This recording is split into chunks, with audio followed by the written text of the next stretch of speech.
slideshow together to show everybody what caught our attention and got us out into the field to investigate the mighty Sasquatch. And here's a couple of pictures before we start of a face that I found. I didn't see it until I was reviewing the photos, of course. And this, I'm not sure if that's a figure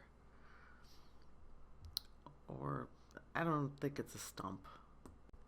These are from October 2018. Our mom used to have a fall fest every year and have the family over. And behind the house they have a U-shaped trail. It's not very long, but they used to decorate it with Halloween stuff and whatnot. And I noticed this teepee and a tree that was just there, and it didn't have a stump. The rest of the photos are more recent, from 2020. This X was about 15 feet tall, and I regret not getting a size comparison because it's gone. Here's another teepee that's made out of really old wood. I mean, there's a lot of this stuff around that looks like it was just ripped out of the ground somewhere.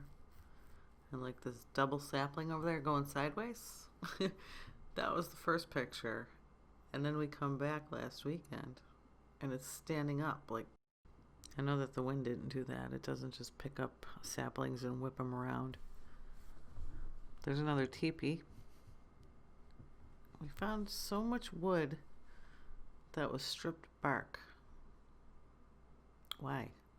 And all of these sun-bleached, stripped branches, saplings, whatever they are, they're always different. Every time we go back, they're arranged a little bit differently. Now, this is really odd. Our dad was mowing the lawn, and he came to the house to ask my brother and I if either of us had opened the birdhouse.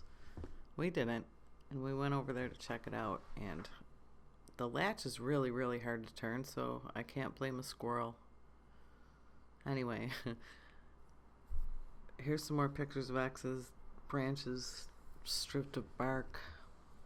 My brother put a little smiley face McDonald's toy hanging from one of the teepees, so if you see something yellow hanging there, that's why. I mean, there's tons and tons and tons of these branches with no smaller branches jutting out, no bark.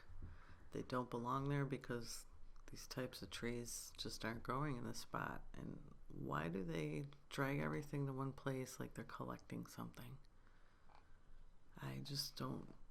I don't know. This is just baffling. I mean, what are they doing, you know? I do realize that some things are most likely markers, or too bad there isn't a book, Understanding Sasquatch Glyphs. I know some people think they know what's up, but there's no real way for any of us to tell. Oh, this is weird. We found a raccoon with its head crushed in. We smelled something raunchy and decided to follow the scent, and we found this poor raccoon corpse with its head caved in. It's really weird, and I'm not sure if this is fox fur, if it belongs to the raccoon, but this was next to it. And this little hideout, fort, shrine, what is this? It's creepy. But yeah, that was intelligently created. This is one side of our parents' horseshoe-shaped trail. Those two trees are leaning over it. And this other trail here was never there before, but it looks well worn. And what's up with these trees here? Everything's just so weird. Weird is the word. For about 50 yards, there's this long line of branches that are being piled up. Where is this obsessive compulsive Sasquatch?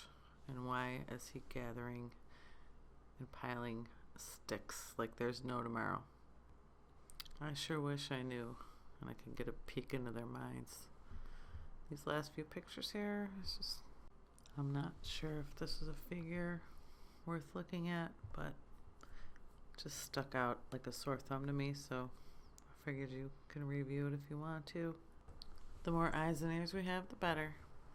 Alright, thank you so much for watching. I hope you enjoyed it. See you on the next round.